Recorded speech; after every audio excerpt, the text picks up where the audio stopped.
నమస్తే, నేను మీ మధు. ఆంధ్ర సీఎం చంద్రబాబు నాయుడు ఢిల్లీకి వెళ్ళిన సంగతి అందరికీ తెలిసిందే. అయితే ఆయన ఉన్నటువంటి ఢిల్లీకి ఎందుకు వెళ్లారు అని చెప్పి ఎన్నో వార్తలు వైరల్ అయ్యాయి. ఒకవైపు వైసీపీ పార్టీ కూడా రకరకాల వార్తలు అయితే సృష్టించడం జరిగింది. ఆయన కేంద్ర కేబినెట్ ప్రక్షాళన కోసమే వెళ్లారా అన్న కొన్ని వార్తలు కూడా వైరల్ అవుతున్నాయి. మరి దీని గురించి ఈ రోజు క్లియర్ గా తెలుసుకుందాం. ప్రస్తుతం మనతో పాటు ఉన్నారు సీనియర్ జర్నలిస్ట్ సిఎస్ రావు గారు. వారిని అడిగి మరిన్ని విషయాలను తెలుసుకుందాం. నమస్కారం సార్.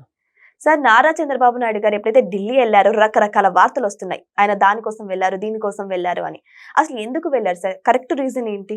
సో డిన్నర్కి అయితే వెళ్ళారు. డిన్నర్ మీట్ జరిగింది అమిత్ షా గారితో. కేంద్ర హోంశాఖ మంత్రి అమిత్ షా గారు ఆయనతో డిన్నర్ మీట్ జరిగింది. అయితే ఆ డిన్నర్ మీట్కి వెళ్ళే ముందుగా ఎందుకు వెళ్ళారు అనే దాని మీద రకరకాల ఊహాగానాలతోటి న్యూస్ వచ్చింది.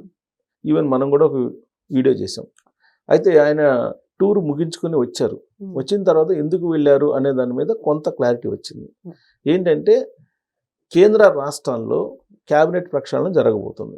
కేంద్రంలో జరగబోతుంది, రాష్ట్రంలో జరగబోతుంది. ఎందుకంటే కేంద్రంలో ఎన్డీఏ, రాష్ట్రంలో కూడా ఎన్డీఏ.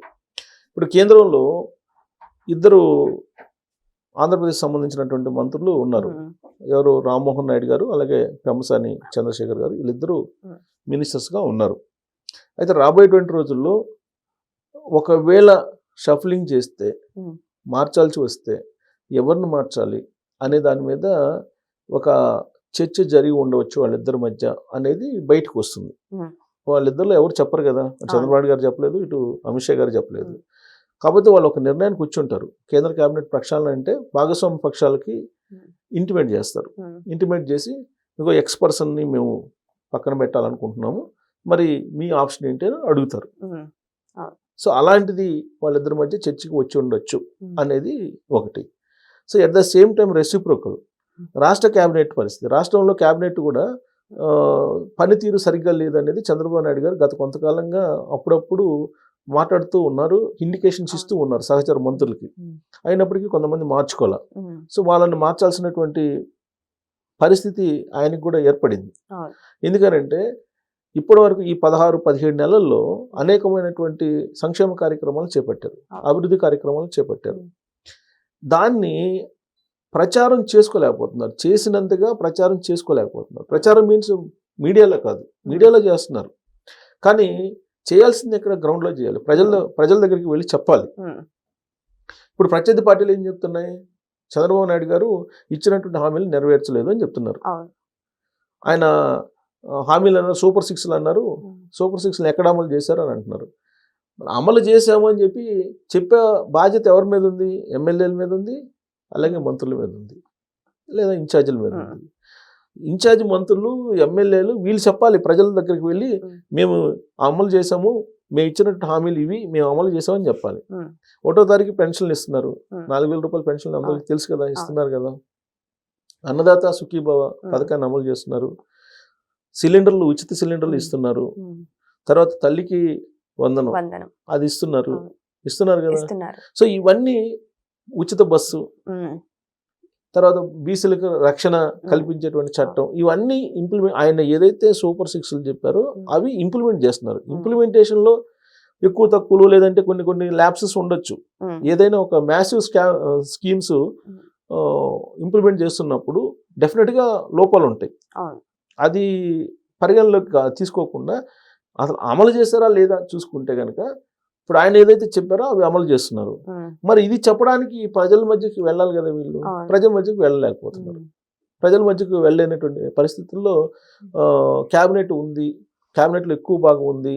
దానికి కారణం ఏంటంటే అనుభవం లేనటువంటి వాళ్ళని తీసుకోవడం ఒక కారణం అని చెప్పేసి భావిస్తూ ఉన్నారు చంద్రబాబు నాయుడు గారు. అందుకే చాలా సందర్భాల్లో చెప్పారు, మీకు ఫస్ట్ టైం మినిస్టర్ ఇచ్చారు, అది మీరు అవగాహన పెంచుకొని దాన్ని డెవలప్ చేయాలి అని చెప్తూ వచ్చారు. బట్ సర్వేలలో కొంతమంది వెనకబడ్డారు. దాదాపు ఒక 5-6 మంత్రులు ఇవాళ తీసేయాల్సిన పరిస్థితి. క్యాబినెట్లో పక్కన పెడతారనేటువంటి టాక్ చాలా బలంగా కొంతకాలంగా వినిపిస్తూ ఉంది.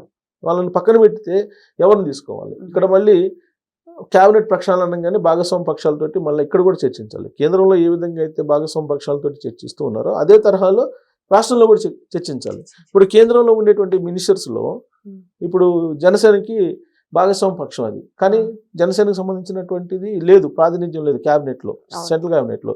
ఇప్పుడు సెంట్రల్ క్యాబినెట్లో జనసేనకు కూడా ఇవ్వాలి అనేటువంటిది ఒక ఆలోచన ఢిల్లీలో చేస్తున్నట్టు తెలుస్తుంది. మరి ఎవరికి వచ్చే అవకాశం ఉంది? ఒకవేళ జనసేనకి కనుక ఇస్తే నాగబాబు గారికి అని చెప్తున్నారు. ఇప్పుడు నాగబాబు గారికి ఆల్రెడీ స్టేట్ క్యాబినెట్లో తీసుకోవాలని చెప్పేసి చాలా కాలంగా అనుకుంటున్నారు. ఆయనకి ఎమ్మెల్సీ ఇచ్చారు, మరి స్టేట్ క్యాబినెట్లో ఇంకా స్థానం లభించలేదు అనేది. ఒకటి మాత్రం ఖాళీ ఉంది, మినిస్టర్ ఖాళీ ఉంది క్యాబినెట్లో, కానీ దాన్ని ఫిలప్ చేయాల, అలానే ఉంచారు. సో ఎందుకు అలానే ఉంచారంటే వాళ్ళకి స్ట్రాటజీస్ ఏదో ఉంటాయి. సో ఇప్పుడు నాగబాబు గారిని సెంట్రల్ క్యాబినెట్లోకి తీసుకునే అవకాశం, సహాయ మంత్రిగా తీసుకునేదానికి ఛాన్సెస్ ఉన్నాయి అనేది ఒకటి వినిపిస్తుంది. ఇన్ కేసు జనసేన నుంచి సహాయ మంత్రిగా తీసుకుంటే అప్పుడు ముగ్గురు అవుతారు. ఇప్పుడు ఆల్రెడీ తెలుగుదేశం పార్టీకి 2 ఉన్నారు, కానీ ఒకే రాష్ట్రానికి మూడు ఇస్తారా అంటే సరే భాగస్వామ్య పక్షాలు ఈక్వేషన్లో తీసుకుంటే ఇవ్వచ్చు. కాకపోతే ఈ మధ్య కాలంలో ఇండిగో ఇష్యూ వచ్చింది. ఇండిగో ఇష్యూ వచ్చినప్పుడు రామ్మోహన్ నాయుడు గారి మీద కొంత ఏదో ఒక సెక్షన్ ఆఫ్ బీజేపీ పీపుల్ అసహనంగా ఉన్నారు, అసంతృప్తిగా ఉన్నారు. ఆ తర్వాత ఇండిగో సంస్థకు సంబంధించి కూడా బలమైనటువంటి కార్పొరేట్ కంపెనీ కదా, వాళ్ళు కూడా లాబింగ్ నడుపుతారు జనరల్గా. ఇప్పుడు మనం అనుకుంటున్న విధంగా ఎన్డీఏ ఉన్నా లేదంటే ఇండియా కూటమి ఉన్నా, గతంలో యూపీఏ 1 యూపీఏ 2 ఉన్నా, ఏదున్నా సరే నడిపేది రిలయన్స్, అంబానీ, ఆదానీలే తెర వెనుక. వాళ్ళ యొక్క ప్రమేయం, వాళ్ళ యొక్క ప్రభావం చాలా ఎక్కువ ఉంటుంది ప్రభుత్వాల మీద. సో కాబట్టి ఇండిగో ఇవాళ పెద్ద ఎయిర్లైన్స్ మనకి ఇండియాలో ఆల్మోస్ట్ 60% ఎయిర్లైన్స్ దానిదే అని చెప్తున్నారు. సో కాబట్టి between IndiGo and Rammohan Reddy గారి మధ్య యుద్ధం జరిగింది. ఒక రకంగా చెప్పాలంటే యుద్ధమే జరిగింది. అలాంటి సందర్భంలో ఒకవేళ ఆయన ఏమైనా పక్కన పెట్టే అవకాశం ఉందా? పోర్ట్ఫోలియో మారుస్తారు అని చెప్పి అంటున్నారు. అంటే కేంద్ర క్యాబినెట్లో ఉంటారు కానీ పోర్ట్ఫోలియో మారుస్తారని చెప్పేసి అంటున్నారు. సో పోర్ట్ఫోలియో మార్చడం, ఇవన్నీ అంశాలు చర్చకు వచ్చి ఉండొచ్చు వాళ్ళిద్దరి మధ్య. సో ఆయనకి పోర్ట్ఫోలియో మార్చడం, అలాగే పెమ్మసాని చంద్రశేఖర్ గారు ఆల్రెడీ ఉన్నారు ఇప్పుడు మీ క్యాబినెట్లో, అదే కంటిన్యూ చేస్తారా? లేదంటే ఇప్పుడు జనసేన తీసుకుంటున్నారు కాబట్టి ఇంకొక మంత్రి పదవి కూడా వచ్చే అవకాశం ఉంది. ఇప్పుడు తెలంగాణలో 2 ఉన్నారు, బండి సంజయ్ గారు కేంద్ర మంత్రిగా ఉన్నారు తెలుగు రాష్ట్రాల్లో, అలాగే కిషన్ రెడ్డి గారు ఉన్నారు. సో వీళ్ళిద్దరు ఉన్నారు.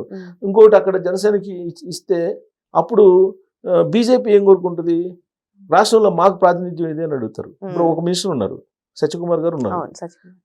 సో ఆయన వైద్య ఆరోగ్య శాఖ ఉన్నారు.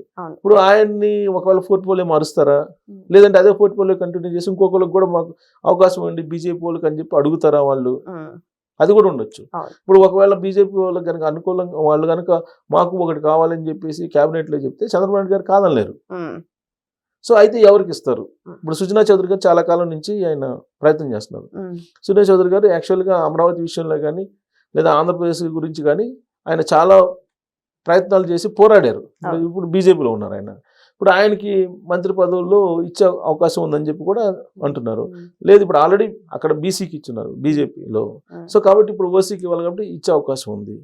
సో కృష్ణా జిల్లాకు ప్రాతినిధ్యం తగ్గిందని కూడా ఒక వర్షన్ ఉంది, దాన్ని కూడా ఫిలప్ చేసినట్టుంటుంది, బీజేపీకి ఇచ్చినట్టుంటుంది అనే ఈక్వేషన్లో సుజనా చౌదరి గారికి ఇవ్వచ్చు.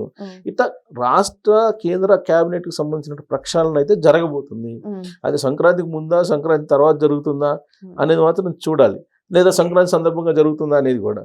బట్ చంద్రబాబు నాయుడు గారు ఢిల్లీ టూర్కి సంబంధించి ప్రధానంగా క్యాబినెట్కి సంబంధించినటువంటి అంశాల మీదనే మాట్లాడుకోవడానికే అనేది ఒకటి. రెండు ఏంటంటే దక్షిణ భారతదేశంలో ప్రధానంగా తమిళనాడు ఎలక్షన్స్ ఉన్నాయి, దాని గురించి మాట్లాడటానికి, అలాగే రాష్ట్రంలో ఇంటర్నల్ గా జరుగుతున్నటువంటి పాలిటిక్స్, కేసులు అప్డేటు, లిక్కర్ స్కామ్ కానీ ఇవన్నీ కేసులు అప్డేట్ ఉన్నాయి. కల్తీ నెయ్యికి సంబంధించి కానీ, పరకాణి కేసు కానీ, ఇవన్నీ కేసులు అప్డేట్కి సంబంధించి. ఎందుకంటే కేంద్ర హోంశాఖ కాబట్టి ఆయన దగ్గర రిపోర్ట్స్ ఉంటాయి, వాటిని కూడా ప్రస్తావించుకొని ఉండవచ్చు. అయితే ఇవి కాకుండా ఇంపార్టెంట్ ఏంటంటే వర్షాకాల సమావేశాలు ప్రారంభమవుతున్నాయి, శీతాకాల సమావేశాలు, ఇది పార్లమెంటు. సో పార్లమెంట్ సమావేశాలు ప్రారంభమవుతున్న క్రమంలో మీకు గెజిట్, ఇప్పుడు అమరావతికి గెజిట్ లేదు ఇంతవరకు. సో అమరావతికి గెజిట్ ఇప్పించాలని చెప్పి ఒక ప్రపోజల్ చంద్రబాబు గారు పెట్టారు, అంతకుముందు కూడా పెట్టారు. అయితే ఎప్పటి నుంచి ఇవ్వాలి, 2014 నుంచి ఇవ్వాలా, ఎప్పటి నుంచి ఇవ్వాలనే దాని మీద కొంత కన్ఫ్యూజన్ ఉంది సెంట్రల్ గవర్నమెంట్లో. సో అందుకు ఆ క్లారిటీ కూడా ఇచ్చారు చంద్రబాబు నాయుడు గారు ఇచ్చినట్టు ఇవాళ పేపర్లో వచ్చింది. 2024 నుంచి ఆంధ్రప్రదేశ్ రాజధాని అమరావతిని గుర్తిస్తూ గెజిట్ ఇవ్వండి అని చెప్పినట్టు తెలుస్తుంది. సో అది కూడా కీలకమైన అంశమే. పైగా రిపబ్లిక్ డే మొత్తం కూడా ఈసారి అమరావతిలోనే జరుపుతున్నారు. గణతంత్ర దినోత్సవాలని ఫస్ట్ టైం అమరావతిలో జరుపుతున్నారు, రాష్ట్ర రాజధాని అమరావతిలో జరుపుతున్నారు. దానికి సంబంధించి ఏర్పాట్లు కూడా చేస్తున్నారు. ఈ లోపుగానే గెజిట్ వచ్చిన ఆశ్చర్యపోవసరం. సో కాబట్టి ఈ ఇంపార్టెంట్ అంశాలు దీంట్లో ప్రధానంగా ఏంటంటే క్యాబినెట్ ప్రక్షాళన. రాష్ట్ర క్యాబినెట్లో మాత్రం 5-6 ఇప్పుడు ఉండేటువంటి వాళ్ళు పదవి నుంచి తప్పుకోవాల్సిన పరిస్థితి ఏర్పడుతుంది క్యాబినెట్లో. వాళ్ళ ప్లేస్లో కొత్త వాళ్ళకి అవకాశం ఉంది. వాళ్ళలో ఉత్తరాంధ్రకు సంబంధించిన 2, రాయలసీమకు సంబంధించినటువంటి 2, కోస్తాకు సంబంధించినటువంటి ఒకళ్ళు ఖచ్చితంగా వైదొలగాల్సిన పరిస్థితి ఏర్పడవచ్చు. కేంద్రంలోనేమో చిన్న స్వల్ప మార్పులు ఉండొచ్చు. సో ఏదేమైనా సరే నారా చంద్రబాబు నాయుడు గారు ఢిల్లీకి వెళ్ళడానికి కారణాలు విపరీతంగానే వినిపిస్తున్నా సరే కేంద్ర క్యాబినెట్ ప్రక్షాళనే ఎక్కువగా వినిపిస్తుంది. అయితే మరి చంద్రబాబు నాయుడు గారు వచ్చిన తర్వాత దాని గురించి క్లారిటీ ఇస్తే తప్ప ఎవరికి క్లారిటీ లేదు. మరి వెయిట్ చేసి చూద్దాం దీని గురించి ఏ వార్త నిజం అవుతుందా అని. Thank you so much. Thank you.